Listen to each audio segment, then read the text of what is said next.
Okay, my dear children, yesterday we completed various reasons that led to the origin of assertive nationalism. Various causes that led to the beginning of assertive nationalism. Now we are going to study about the objective of assertive nationalist. The main objectives of assertive nationalist. The main objective of assertive nationalist was the immediate attainment of Swaraj. That means complete independence, not just a self-government as the colonies of Australia or New Zealand. They want to set up a complete independence. They want to attain complete independence. So what were the methods they used for this?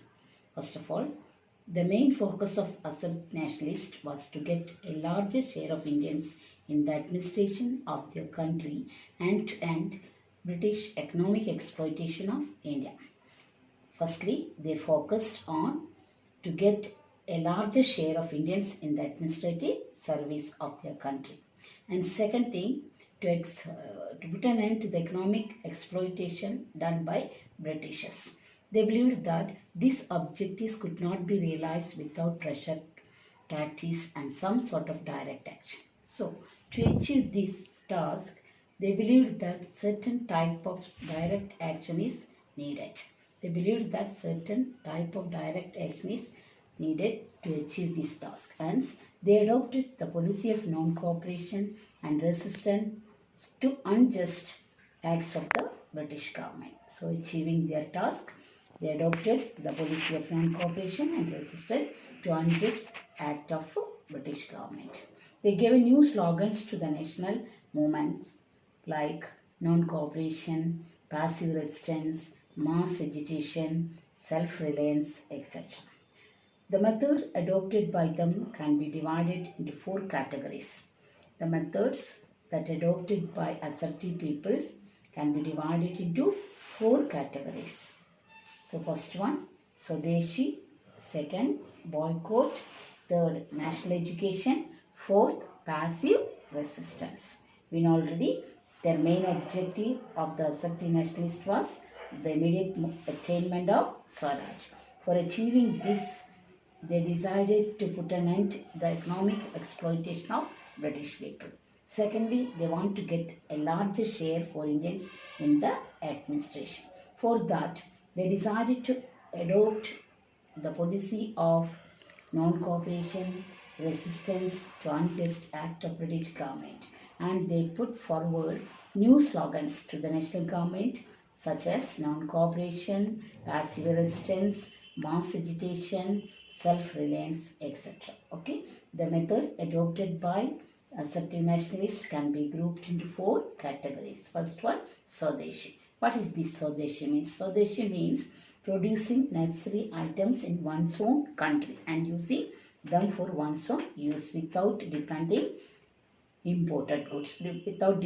on imported goods. Okay, Swadeshi means producing necessary items in one's own country and using them for one's use without being dependent foreign countries or foreign goods.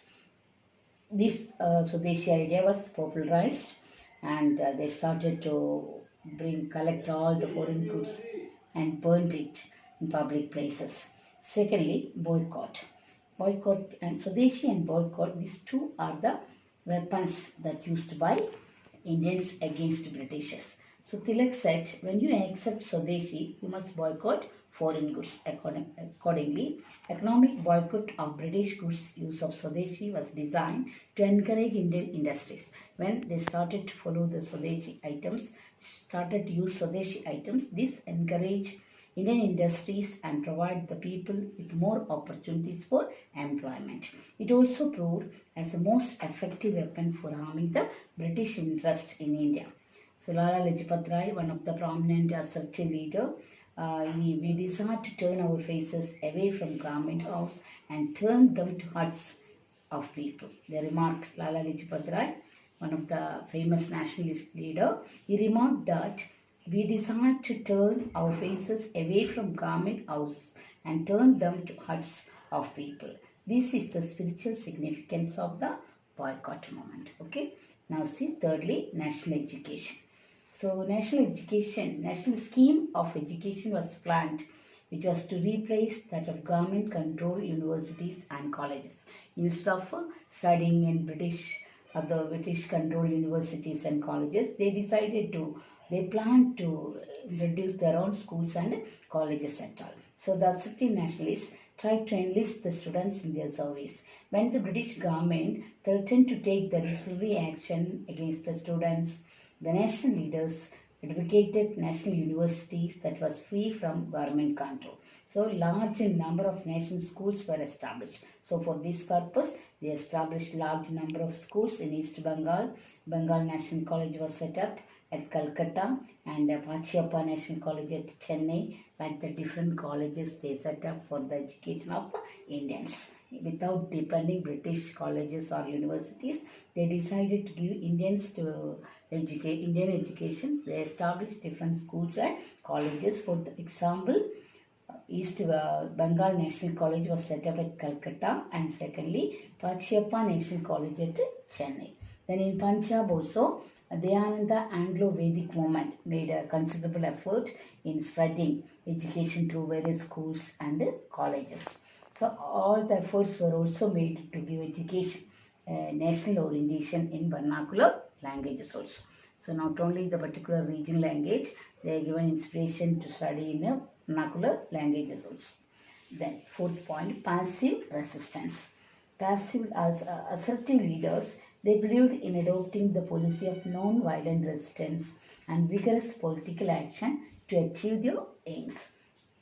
They decided to follow certain non-violent resistance method or vigorous political action to achieve their aims, and they believed that political rights could not be won by an organization which could not distinguish between begging rights and claiming them at all. So whatever political rights they have, that they want to attain at all. So therefore asked the people to refuse to cooperate with the government and to boycott the government service, courts, schools and colleges. To getting their rights, they asked the people to refuse to cooperate with the British government and to boycott government service, schools and colleges, and advocated courage, self-confidence and a spirit of sacrifice to achieve the goal of Swaraj. Okay, so these are the four important methods they followed. Swadeshi, producing our own goods and using that goods without depending the foreign goods. Secondly, boycott. Boycott means completely boycotting foreign goods. Thirdly, national education scheme. Through that scheme, they established schools and colleges for Indians separately without depending English schools and colleges. Then passive resistance. That means they decided to they decide to enjoy their political rights by introducing their schools, colleges, and without cooperating with the British government at all. Okay. Then apart from this, some other methods also they used at all. That is revivalism. Revivalism means what? Something the assertive nationalists revive the self-respect by referring to India's past glory. They revived. They brought out whatever existed earlier, that in olden days, whatever the great things existed in our country, they brought out in front of the people.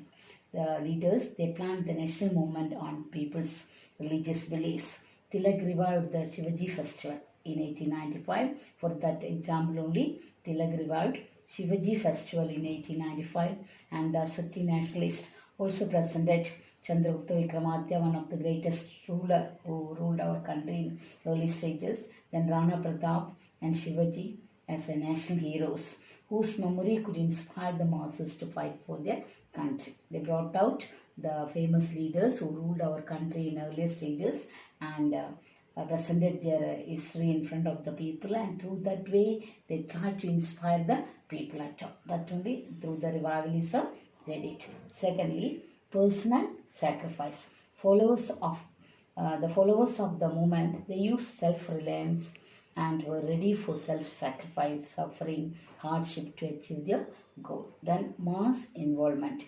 So according to this assertive nationalist, it is not, they don't want to take the people only from educated middle class at all. According to them, the strength of masses and they decided they aroused the masses by influencing them with their sacrifice and suffering. They inspired the masses in different way. Uh, they wanted to participate. They want everybody to participate in national movement. For that purpose, they inspired the masses by influencing them with their sacrifice and suffering. Then, what are the repressive measures followed by uh, British government? So, assertive nationalists suffered in different way because they followed certain violent method. Lord Curzon, Viceroy Curzon, Lytton, like that people, they took certain severe measures against this. They arrested some of the prominent leaders, especially Balagangadhar Tilak, like prominent leaders, they arrested, and Lala Lajpat Rai, like leaders, they deported to Burma without any trial. And apart from that, they followed certain other methods such as censored all the newspapers, prohibited mass meeting, and started prosecutions against the nationalist associations. Okay, now listen, what is the difference between assertive nationalist and early nationalist? Assertive nationalist and early nationalist. Already this one we studied. The early nationalist means they want to achieve self-government, and their main aim is to achieve self-government through constitutional agitation method. That means they followed a policy of prayer, peace, and protest. At the same time, assertive nationalists aimed at nothing short of Swaraj as it existed in the United States. Complete freedom or Swaraj. That only the assertive nationalists aimed to get. At the same time, early nationalists want the largest share in the legislature. Not absolute independence. They want the autonomy within the empire itself. They want to get autonomy within the empire itself. But at the same time, assertive nationalists aim to get Swaraj, complete freedom. Early nationalists believed constitutional methods and worked within the framework of the law. At the same time, assertive nationalists, they followed certain violent method. Radical approach they followed. Because of that reason only we call assertive people, assertive nationalists. Early nationalists, they held very good position under British government. They had a full faith in British government. They held good position under the British government. But assertive nationalists completely denounced British rule, and they don't want to work under the control of Britishers at all. Early nationalists, they had a full faith in British sense of justice and fair play. But assertive nationalists, they rejected British rule and held it responsible. India's poverty is mainly because of, they complained, India's poverty mainly because of the British rule at all. Then they received their support from intelligences. As early nationalists got all the support from Britishers, but here the assertive nationalists, they did not depend the support of British government. They never waited for their generosity at all. They drew their support from the masses. And these early nationalists, they were inspired by the ideas of Western philosophers. But here, assertive nationalists got their ideas. They drew their inspiration from India's past. They revived India's past glory, and some of the prominent leaders like Chandragupta Vikramaditya, Shivaji, Rana Pratap Singh, like that, leaders and their historical movement and the events that they brought out in front of the people. And in that way, they given inspiration to the people at all. So that is the difference between assertive nationalists and the early nationalists. It is one of the important questions. What is the difference between early nationalists and assertive nationalists? This method also importantly. Swadeshi, boycott, national education, passive resistance.